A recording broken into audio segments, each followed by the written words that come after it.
Hello and welcome everyone to today's presentation. If you're in the right room, if you are here for top 10 accessibility mistakes you might be making. This session is hosted by Jamie Heron, Open SUNY Program Manager. My name is Kelly Williamson and I'm the Community Manager here at the CPD. And today I will be moderating the discussion, assisting Jamie throughout the webinar. A reminder that you are muted and you can easily unmute yourself, so just be aware of that. I'll also be making sure to make sure that you're muted, but please at any time type your question into the chat box. Now I've already put some information in there, including Jamie's email, some housekeeping information, but please feel free at any time to put your question in the chat, and I'm going to show you that bubble in just a moment. If I go to my next slide here, there I am. So if you need to reach out to me, if you have questions about workplace or about this presentation, or we're thinking about doing this again in spring of 2020. So if you have a topic or something that you feel real passionate about, please let me know so we can add it to the mix of our programming. And if you're just joining us and you're not sure if you have audio or not, if you have a mic or something like a headset, speakers, take a look, make sure that you can hear us. You don't need to speak to us, but we want to make sure that you can hear us. If not, check your invitation and see if you have a phone number to call in. And if you are having issues at any time, just pop it in the chat and I'll follow up with you right after I get Jamie on her way. Also, here's where you find the chat if you're new to Zoom. Chat bubble to the right of the share screen, green. Take a look at that. Feel free to experiment. I'll be popping some other information in the chat for you, but at any time, put it in there. You could send it to me privately, or you can ask it to everyone. I just wanted to go over a little bit about what we're doing here at the Center for Professional Development, which we call the CPD. It's Professional Development Week here. We started it last year, and essentially I think we might move it to twice a year during regular semesters, but it's an awareness campaign that really highlights the important connection between lifelong learning, personal growth, and your transformative organizational success, right? So we want you to feel like you're getting resources for not only your professional life and how you interact with your colleagues, but also for you as an individual working towards whatever career goals you have. If you've never visited our space, hopefully we'll see you soon. We are located in East Syracuse. You can check out our website. We also have a partner organization, which is the SAIL Institute, which focuses a little bit more on executive leadership, programming. They run a few leadership institutes, especially a leadership retreat a few times a year, so definitely check them out as well. But essentially, we have been around since the 80s, just like myself, but we have evolved into a central resource for providing top-notch professional development, training, and support for our member campuses and the entire SUNY system. So if there's something you're thinking about bringing to campus or a program that you'd like to see us offer, please let us know, and we can help facilitate that. Just a little note, we are also providing 3 CPD prize packs to random attendees of the whole PD week. So nothing to do, but we will be notifying folks next week via email. So fingers crossed, you all are winners, but perhaps 1 or 3 of you will win the prize pack as well.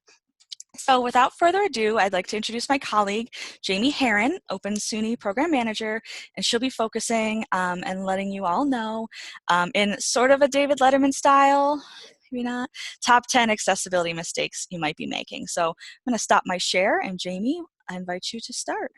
Thank you. So I'm just going to make sure that I'm sharing the right screen here. Can everybody see my presentation? Yeah, it looks great. Okay, you might notice that there's some closed captioning going on there at the bottom of the screen. This is done through Office 365 to make sure that my presentation is accessible as possible. So my name is Jamie Heron. I work at the Center for Professional Development, and I serve as the Open SUNY or SUNY Online Program Manager. I respond to the professional development needs of our communities of practice that are involved with distance learning initiatives. And I'm going to be talking to you today in less a David Letterman style than I was hoping, because I was having a hard time making jokes about accessibility. It didn't feel very PC.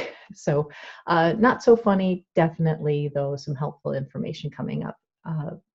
And as a disclaimer, I'm not an expert in accessibility, but I do create a lot of documents and I do create a lot of presentations. And so that's what I'm focusing on, the top 10 accessibility mistakes that you make. It's not just for people who are in the classroom, it's for anybody creating any kind of document that they're sending out, that they're emailing to people, or presentations that they're doing in the public sphere. With that being said, I'm going to move forward here. And I put forward in the description of the, I'm sorry, Kelly, you said something? Nope, keep going. Okay. So I put forward in the description of the workshop that the question, how can you get accessibility right? And the key to that is just building it in with the content that you're creating now. It can be overwhelming to consider making all of the documents that you've ever made in your entire professional career accessible. But you can commit to making the documents and presentations going forward accessible. And the picture here that I have on the screen is that of a large staircase leading up into a big building. And if you can see, the staircase is incorporating a handicap accessible ramp. And that's really what I'm talking about when you're developing your materials, your Word documents, your Google documents, your PowerPoints, etc. And working to get it as close to 100% welcoming to people with disabilities. Hey, Jamie, it's Kelly Yes. this time. Mm-hmm. Just had a request to maybe speak a little louder. Sure. Awesome. I'm gonna, is that different? Is that better? Yeah, a little bit, yeah. Okay, great. Thank you. Sure, of course. I want everybody to be able to hear me. If not, you can read along. And I wanted to talk a little bit about why accessibility is better than making an accommodation. We know that an accommodation is what you do when someone lets you know they have a disability and they can't access the materials that you have. You make an accommodation, right, to make sure that they can then access that information. But accommodation actually shifts the responsibility to those with a disability to reveal that they have a disability to you. It requires that disclosure of a need for that rather than you making your material accessible to everybody so that no one needs to make that additional request. You are removed by making it accessible rather than waiting for a request for an accommodation. You're removing barriers to content exposure, to them understanding what you're trying to present, etc. The whole point that I'm trying to get across today is to talk about creating content with inclusive design in mind. It welcomes everybody. If you can see the playground here on the left-hand side, you'll see that it is technically accessible, right? So someone in a wheelchair could participate in this with this playground equipment, but they can only be rolled up to that first level there, and that's it. They can't go up the rest of those stairs. They can't go down the slide. They can't interact with any of the other toys on that playground. But the playground on the right is an entirely inclusive design playground. That means that people of all abilities can participate with all of the different activities there at that playground, the swings, the seesaws, the slides, etc. They're all accessible to people of all abilities. So that's what I'm talking about with the materials that you're going to be creating. Create them with inclusive design in mind, and you won't have to make an accommodation later. It's going to be all set. So the top 10 accessibility errors that we do see, and this is primarily from some data that we got out of Ally, which is the tool within Blackboard that identifies accessibility errors, but also went looking around the internet at other websites that talk about what kind of accessibility fixes need to be made on websites, need to be made in other documentation available to people in the public. These tend to be the top issues. The first is alternative or descriptive text on images, images that are in line with text, decorative images, contrast and color issues, hyperlinks, headings presence in Word, slide and title numbering in PowerPoint, the reading order within PowerPoint, tables, and audio-video content. We'll go through each of these 10 accessibility errors. The first was alternative text and description text. And just to let you know the difference between alt text and description text, the alt text is used to describe the image for search engines and screen readers. And then the descriptive text is what displays to all users underneath the image.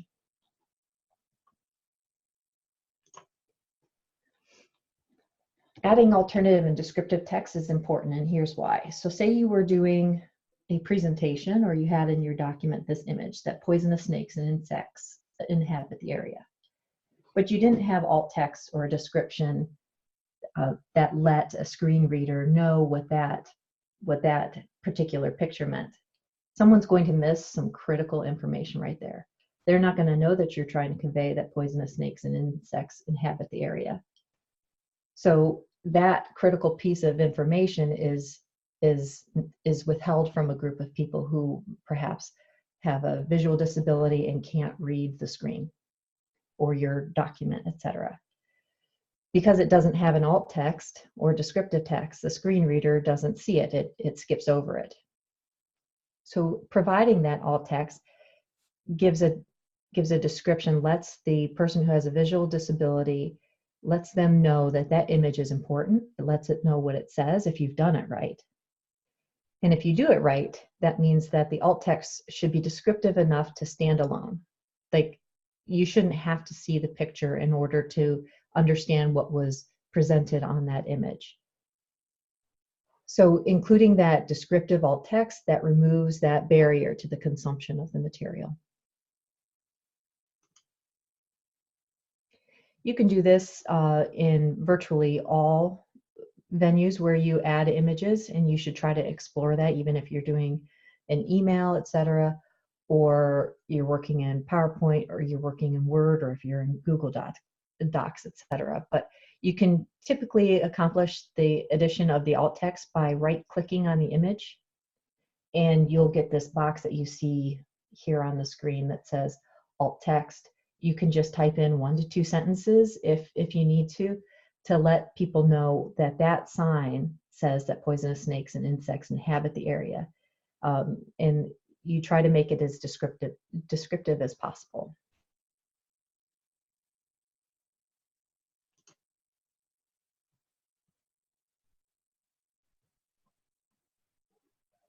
I think I had a duplicate slide. I apologize. So alt text isn't just for images anymore. It also goes with any smart art that you might be adding in Word or in PowerPoint. It goes for the charts that you add in PowerPoint or Word, and the table alt text. You can right-click on any of those objects that you add, and you can provide that alt text or the description, etc., that provides the information that people using a screen reader would need. I see a question here from Susan Warner, I think, or Susan W. That states, how well does the generate a description for me work? I will say that in the generation of this particular presentation, it never worked. It didn't get anything right. That doesn't mean it won't for you. But what I would typically get is it's a screenshot, it's something. So you need to check it and make sure that it's accurate.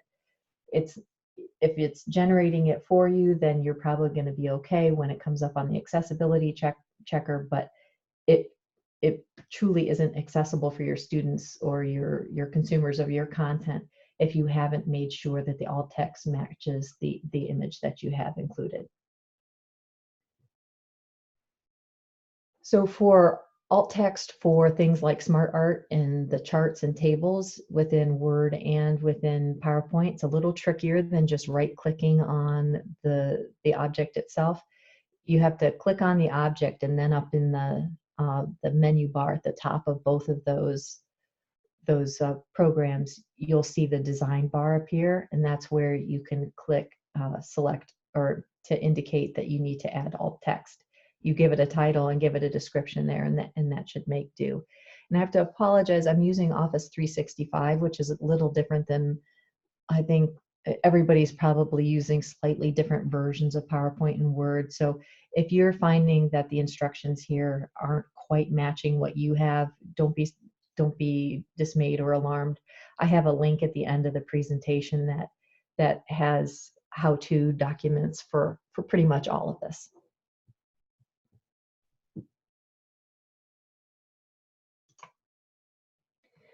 So the second of the 10 is inline images.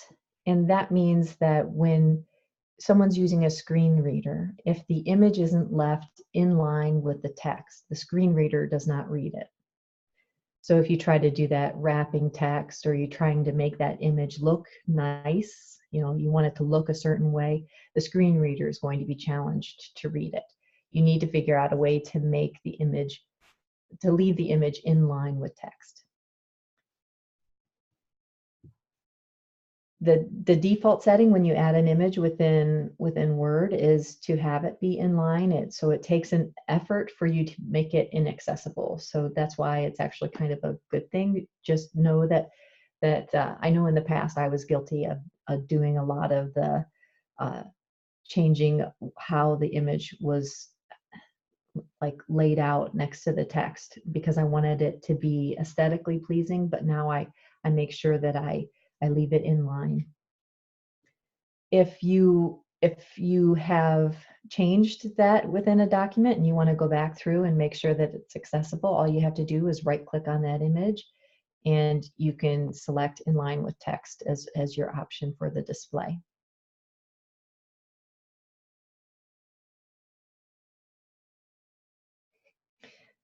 Mind was blown. That's great. So the number 3 accessibility issue, and by the way, these aren't numbered in terms of which is the most frequent and which isn't. I literally just tried to group things together in a way that made sense. So I'm talking about images all together here. So number 3 is decorative images. And there are times when you're doing a presentation or you have a document where you add an image such as like a scroll or some sort of line, right, to add some visual appeal to your document. But it is not important at all for people with a screen reader to understand that there's an image there doing any of those things. So that is what would qualify as a decorative image. In this case, on this slide in particular, I just put in a filler here of a landscape scenery. That is not critical to my presentation. It's not critical for anybody to understand what that image is conveying. It doesn't relate to the information here. So in this case, it is a decorative image. And when I have a decorative image, I need to make sure I mark it as such so that the screen readers won't read them and won't waste people's time. So in Word and PowerPoint in particular, decorative image is not one of the options you can select. Although if you're adding content, say to a website or to Blackboard or any other learning management system, they often have a little radio button that you can select that says it's a decorative image, and that allows the screen reader to skip right over it. However, there's a slight workaround in Word and PowerPoint. If you have a decorative image, you can place in two quotation marks in the description field or put a blank space in the description field. And when you run the accessibility checker, it just skips right over those images. Having those two things makes it so that the screen reader doesn't pick them up, and then you can just move on to the next image.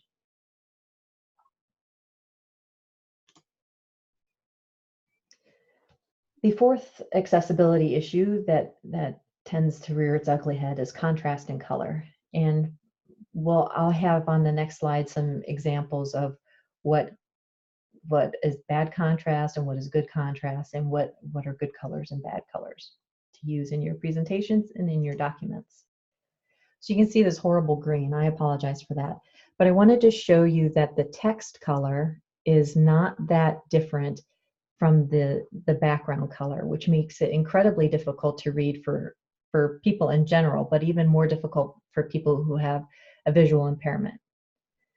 So that the greater the difference in color between the background and the text, the easier it is to read. I wanted to talk about some color issues as well. For people who are colorblind, having a text like this red on a green background makes it incredibly difficult for them to read because it shows up as gray, and that gray is probably similar to the text on the first line, where that contrast is going to be insufficient for them to read. And finally, we've all been in presentations, right, where the text is too small, and in Word, we'll talk about on the next slide, but there are recommendations for minimum font sizes so that people can read it.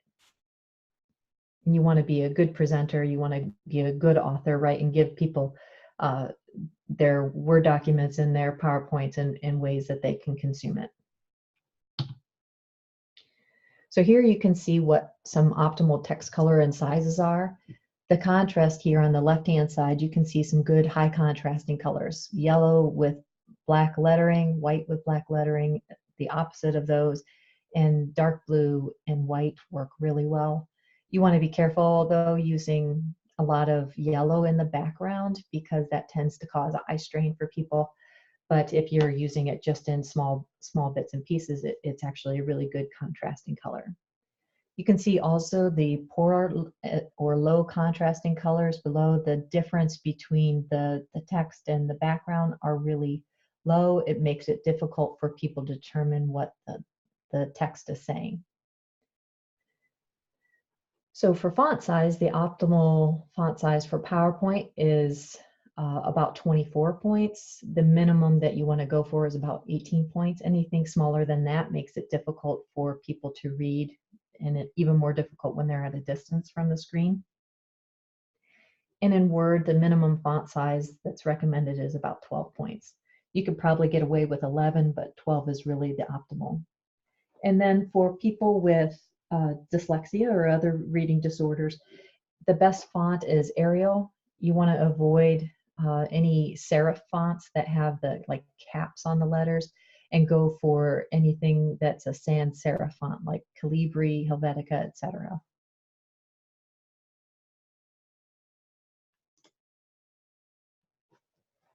So the fifth accessibility issue that people have problems with is adding hyperlinks. And this goes back to when we were learning how to add hyperlinks, and there were some recommendations out there about adding hyperlinks and adding text over the top of the hyperlink and what worked best on your website.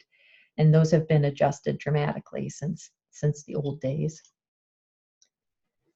So in order to make your hyperlinks accessible, you're going to want to follow the best practices below. But when someone's looking, I apologize, I have my images overlapping the text there, but with a push of a single button, the screen reader can actually pull up all the hyperlinks on a single page. And when it does that, some of those hyperlinks can be taken out of context. So it's really important that when you embed the link, that you make the text that's overlaid on top of it really concise, but also descriptive. So an example of a really poor link is click here or learn more. And how many websites have we been to that have those exact same phrases on it for their links? A better way would be a better phrase would be creating an accessible hyperlink, or the article, make your PowerPoint accessible, right? So that makes sure that the screen reader is relaying to the consumer of that content what the link is actually about. Versus you can see here on this menu here that the address is really long, and you wouldn't want the screen reader to have to read that. That's why it's important to add the text to display and make sure that that text to display is as concise and descriptive as possible. Hey, Jamie. Yes. I had a question that was asked to me back on the other side about contrasting. Sure. Are you aware of any research or statements that says that white text on black background is better for a limited site than maybe some of the other contrasting ones that are considered good high contrast? I'm not aware of that. I'm sure that other people who are experts in accessibility might be aware of that. I do know that when I do presentations, I choose a dark, dark blue like this one, or a black, and like all my lectures are black and white, because I feel like it's the most clear for students in the back of the classroom or for people in the back of the lecture or in the back of the presentation room. But I would be curious to know if there was research that indicated which of these good high contrasting colors is the most effective. Yeah, good. All right, thank you. So back to making hyperlinks accessible. So if you have the hyperlink for a particular website and you go to the Insert tab on your Word document or on your PowerPoint, you can insert a hyperlink, and then you have a menu that appears like this. You paste that address right into that address field there, and then you can change the text. So just make sure, again, that you're using the best practices when you do that, so that when the consumer of your content is using their screen reader, they know exactly what they're dealing with.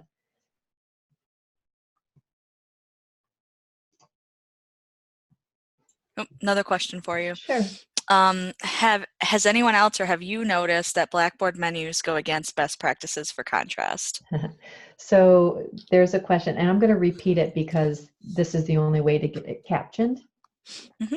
And so the question from Susan Warner is, has anyone noticed that Blackboard menus go against best practices for contrast? And I have to say that I didn't notice that, but I'm sure someone else has noticed that. That's a great question. And there's another question. Yep. So Carolyn's asking, learn more is not ideal. Can you show that slide again? Right. So the thing is that that text description there is poor, because if there's an entire page full of links with that kind of text description, click here, learn more. It's out of context and people don't understand what they're supposed to be learning more about. It would be better to say, you could say, learn more about creating an accessible hyperlink, and have that be the text, so that out of context, the consumer of content knows what you're talking about. Does that make sense, Carolyn? Yes, so just to be descriptive, we can say learn more about such and such, and then add the embedded link.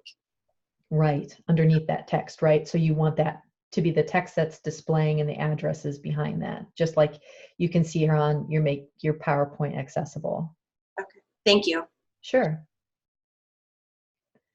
I know we've all been guilty of doing this, because that's what we were trained to do before. Make those really short, quick links with the text over the top of it. But now we're shifting that a little bit. Okay, moving on, unless anybody has any more questions, which are, please feel free to, oh, there is one. So Susan has a question or a statement that pop under windows create problems for screen readers as well, especially if there's no info about the fact that a pop-up has been generated. That's very true. Although I don't have a workaround for that, Susan, I apologize. So heading presence in Word is something that gets identified a lot in Ally and in other things, and it's not something that people learned a lot about, is using the styles within Word in order to make their document as accessible as possible. So what are headings within Word? What they are is a way that these predetermined styles that tell you that this is a heading 1, a heading 2, a heading 3. And the way I think about it is, I think about when I'm creating an outline for a paper, I have that first layer of my outline, and then I have a subheading, and then I have a subheading under that, etc. And that's essentially what heading 1, heading 2, and heading 3 mean. It's a way to differentiate between what's the main topic, what's a subtopic, and what's the information that falls within each of those subtopics, etc. And so The reason that why headings matter in Word is when they're using a screen reader, they can jump from each of those headings to the next without having to read all of the text in between. So you can see on the screen here, I have top 10 accessibility mistakes you might be making. And that is my heading 1. That's my title. And underneath it, I have a paragraph, right? That's the description of my presentation. And then just after that, I have difference between accessibility and accommodation, which is a heading 2. That means it's like a subtopic of my overall presentation. So someone with a screen reader could jump from my heading 1, which is my title, down to each of my subheadings, like rather than having to have the screen reader read. As an educator, you might want to get accessibility right? So they can just see what all the headings are, and they can skip to the one that they feel is most important to them right now. Because of right, that's Beth F. Just asked, is table of contents helpful in a Word doc? This is actually a way to create that table of contents, and that's one of the bonuses of using these headings.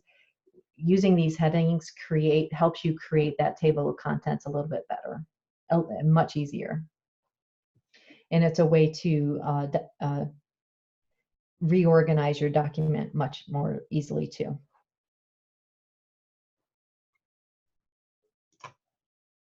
So you can see here, again, with that document I had on the previous page, that I have my title is my heading 1 style. And underneath it, I have, if you can see the styles just in the top right-hand corner there, there's normal, no space heading, heading 1, 2, 3, etc. Right below with my title, with my name, title, where I'm affiliated, and the date, that is the no space style. And then below that is the normal style, which is kind of like a paragraph. And then I have the heading 2. And doing each of those things allows the screen reader to relay to the consumer of your content the level of importance, what that information should be and probably looks like in your document, etc. It just makes it easier for them to navigate through the material. Actually, once I started using it, it changed my life drastically, and I have to thank Corinne Surti from SUNY Broome for showing me how to use them.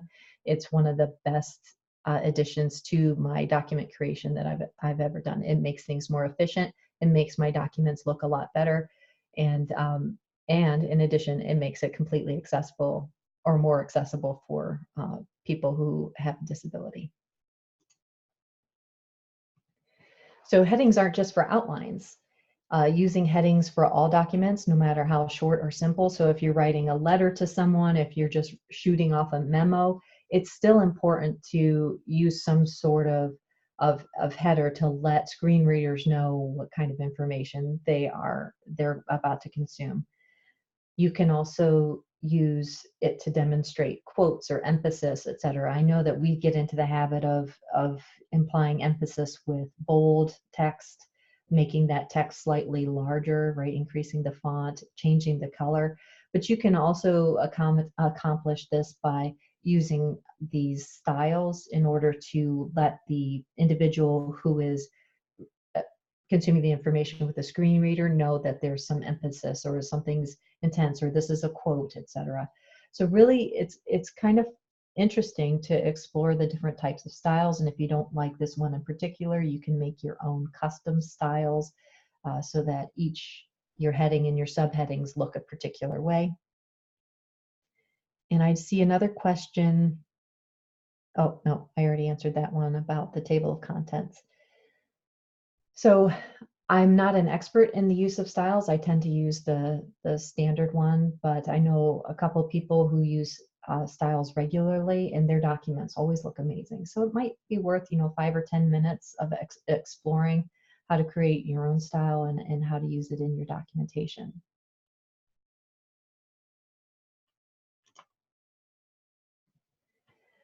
So similar to headings and styles within Microsoft Word, we run across accessibility issues in PowerPoint that have to do with slide titles and numbers.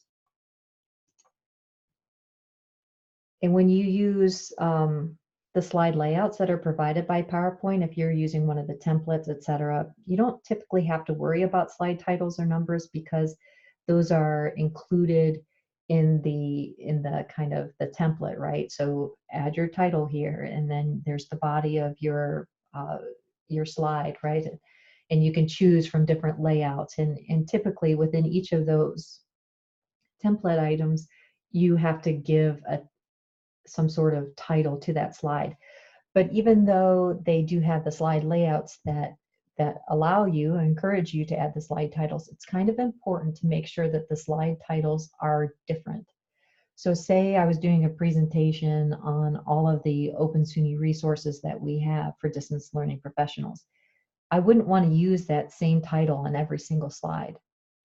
And even if I just changed it by part 1 or part 2 or continued, etc., it at least lets the screen reader know that there's a difference between this slide and the one previous to it or the one next to it. It helps it so that they can jump to the slide where they want to find the information. So making the title of your slide as descriptive as possible, but also concise, is just as important as those headers. Hi, Sarah. I see your question on any specific tips for implementing accommodated exams, and I can certainly address that at the end of the session if you would like to hold on at the end of the session, if that's all right with you.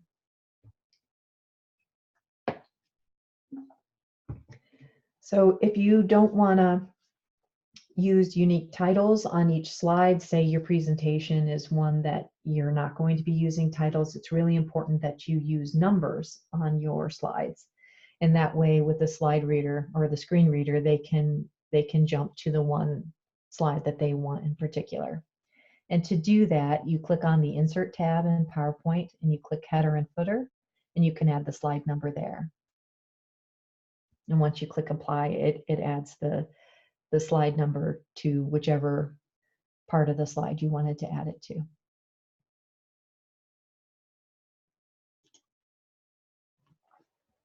Number 8 is reading order. And this is one that I think if you're creating a presentation, we've all been guilty of. It's where you're adding different objects or text boxes to a PowerPoint slide in order to make a point. You're overlaying text on top of an image that you've added. And even if you've added that alt text or description to that image, the screen reader is still going to be confused about what order the text boxes and other objects that you've added should be read in. So if you're adding anything that's not part of a slide template, you need to make sure that PowerPoint is sure which order they need to be in, which order they need to be read in. And you'll find that too if you're doing animations on your PowerPoint, that makes a difference. So like if you add 3 text boxes like I've done here, but I added the third one first and the second one third, etc., that when I do animations for that, when it progresses, they're not going to go in the correct order. And I have to make sure to rearrange that reading order. That's exactly what we're talking about here. We need to make sure that the screen reader knows what order to present the information to the student or the consumer of your content. Oh. So to do that, it's a little tricky because it's different for each version of PowerPoint, but you can typically click on the text box or it's in the design tab, and you can make sure that it's in the correct order. The link that I provide you at the end of this presentation definitely tells you how to do that. Next is tables, the bane of everybody's existence when it comes to making content accessible and yet visually pleasing.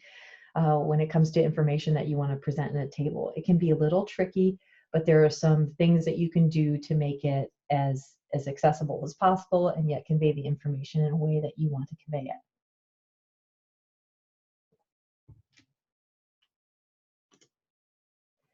So creating an accessible table. Some really important things. You should make sure that all tables have some sort of header, and that isn't just putting information in that first column. it is actually setting that header column or header row as within PowerPoint or within Word. And you can accomplish that by going into the table properties, and then you select which row is the header. So again, it's not just changing the color. It's not just making sure that the words in that top row are bold. It's actually going into the table properties and saying, hey, this row is the header row. It's also important not to leave any blank cells. That makes it challenging for the screen reader if the cell is blank. If you need to, you can enter just a space with the space bar in a cell within the table, but only if necessary. Just if there's no information, you can add not applicable, you can add something just to let the person using the screen reader understand what's going on within that table. So when you're using these tables, like bear in mind that a lot of the table recommendations, the colors that they use are not necessarily accessible. The colors, the contrast tends to be too low between them, and the difference between rows isn't sufficient for someone to tell the difference between the two. So it's not just for those using screen readers, it's for people with visual challenges when they're trying to look at the slide. So make sure that the color contrast is such that you can see it. And you can always change the colors from the default. If you select one of the tables from the menu, if you right click on that table, you can change the colors to something that meets the needs of your students or your audience. Any questions here? This one cell in particular in the top left-hand corner is one that people usually leave blank because it's something that can be blank, but you can figure out a way to put some sort of content in that.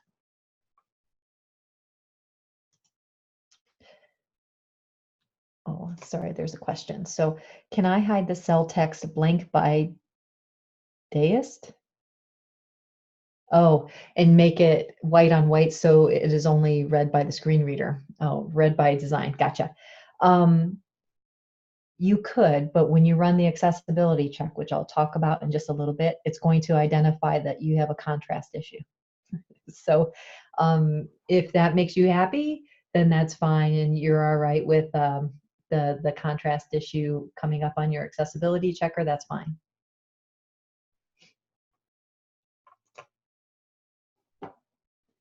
So complex tables and accessibility. So we've all been there. We wanted to create that table that had a couple of merged cells, that we had some split cells, but that creates some significant challenges for screen readers. So it's the merged cells, split cells, et cetera, that are so problematic.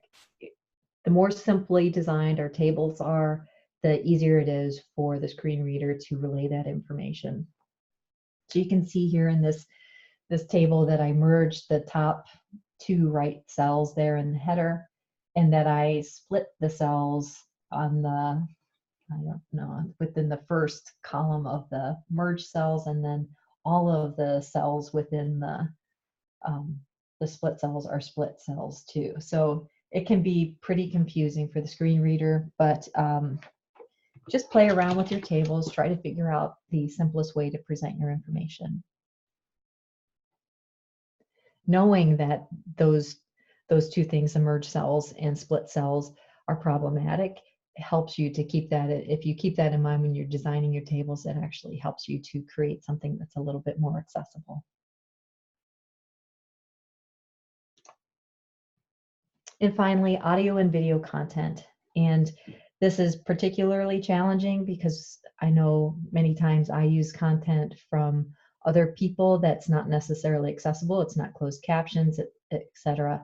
But we need to do our best to find that audio and video content that is already closed captioned, or figure out a way to get it closed captioned. So the video I've included here is one of the crash courses, and this is something like similar to Khan Academy. They produce this content for people to use in their courses, for people to study on their own, and everything in it is closed captioned. And if I were to click play, there would be a closed caption button on the bottom, and then the student or whoever is watching this video has access to closed captioning. So it's important when we're selecting that material to make sure that closed captioning is an option.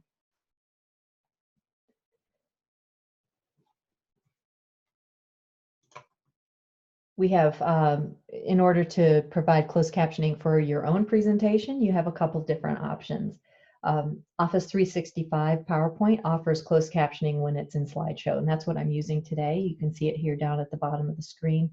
It is fairly accurate, I have to say. The nice thing about it is if you are doing a lecture on some challenging material for Microsoft Translate to translate, if you're doing a lecture on, say, neuroscience, or you're doing a lecture on, let's see, I'm trying to think of something that would have super tricky language, you know, some tricky business concepts with a lot of names, etc. You can put all of that vocabulary within a PowerPoint. It's like a menu of vocabulary for translate to reference, and it is actually very, very accurate. If you don't have access to Office 365, it's actually been contracted with SUNY, so all SUNY campuses have access to it, but whether or not your particular campus has been given access to it by your IT department is, you know, that's an individual campus thing, so you can check with your IT department to see if you have access to it.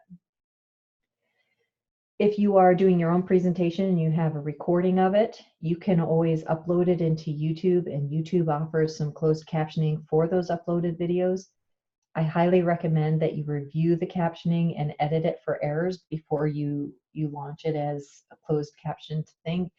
It does pretty well, but it also has quite a few errors. It's not quite as good as Microsoft Translate in making sure to get the language just right.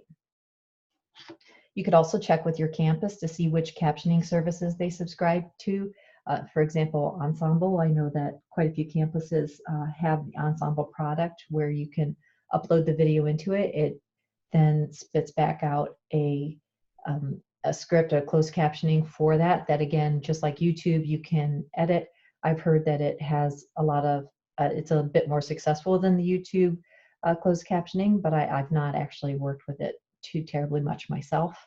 And if all else fails, you can provide a script for your presentation. So a student could read along, especially if you could provide like timestamps. So right now, between minute 1 and 2, we're going to be talking about, you know, these 2 paragraphs, etc. So that's your last resort, but it definitely, if you're providing video content to your students, it should be closed captioned. So Kelly just posted that Workplace now offers captioning on video uploads, and you can edit them or upload your own SRT file as well. That's great news.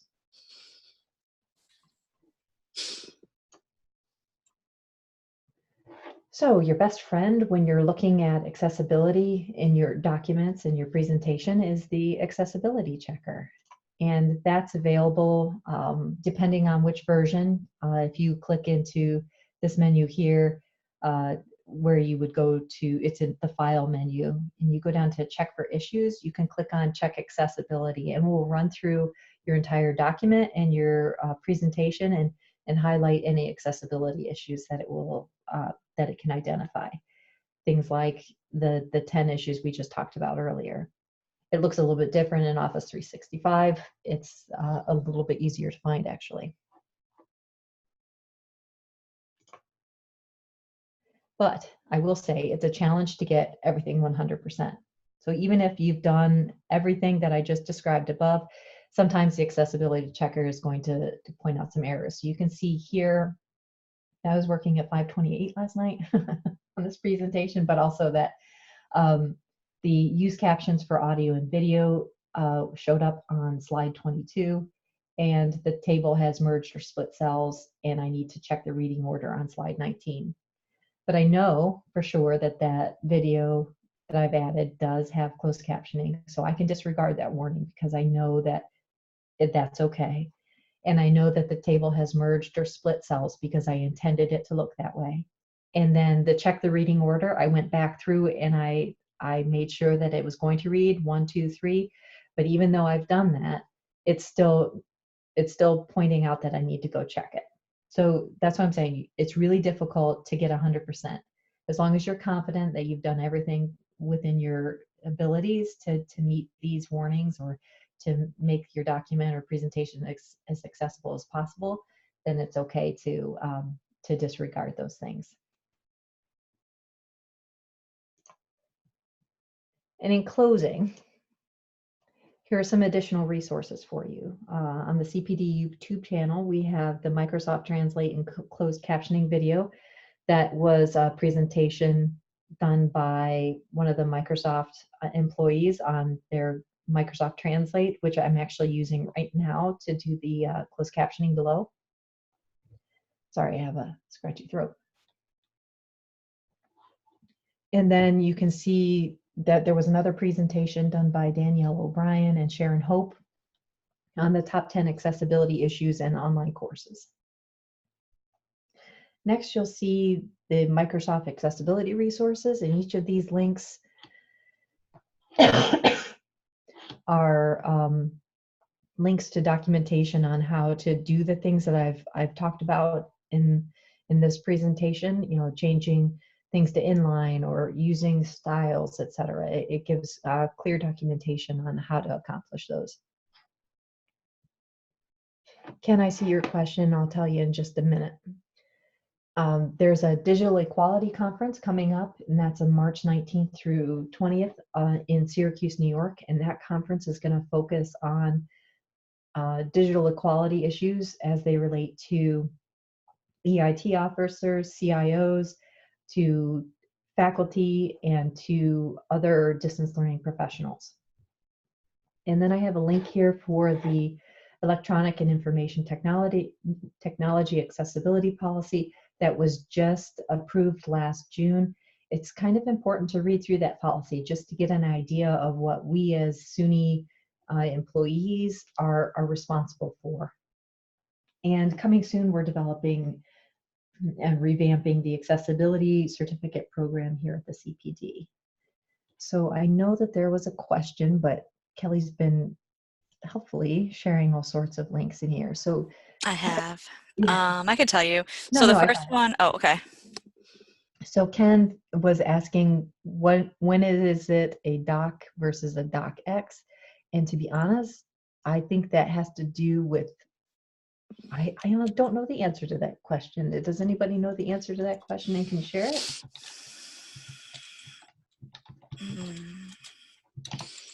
No. Oh, doc is the old file format of MS Word, while docx is the latest file format. All right, Google is a great thing. Oh, wow, that's actually what I was going to say, but we had a question also about why would a document say unable to run the accessibility checker? I don't know the answer to that question. I've never seen that. Oh, I see. I think Ken was trying to answer that question. Oh, I see. In So the chat. Ken wasn't really asking what that was. I see. Okay, so that makes sense. You guys talk amongst yourselves. So you also had the question regarding implementing testing. For accommodations. Mm-hmm. So if you want to stick around, I can certainly answer that question. Well, do my best to answer that question because I'm not sure what exactly you're pointing at. So if you're given a request, if you have a student who has an accommodation plan and they want time and a half, within Blackboard there's a way to extend the time on the test for that particular student. And if you know, like if you have a 30-minute test, you can give them 60 minutes on that exam. Yeah, I think that was Sarah that asked that. So Yeah. Sarah, if you want to elaborate, feel free. Yep, so I put all the links in there, and what will happen is when we generate the playlist next week for this and everybody gets the recordings, all the links will also be in the body. Okay, Sarah responded in the comments. Sarah, that's a great question. I'm not sure what's the best format to have it in. That's probably a great question for your, do you have an accessibility office on your campus?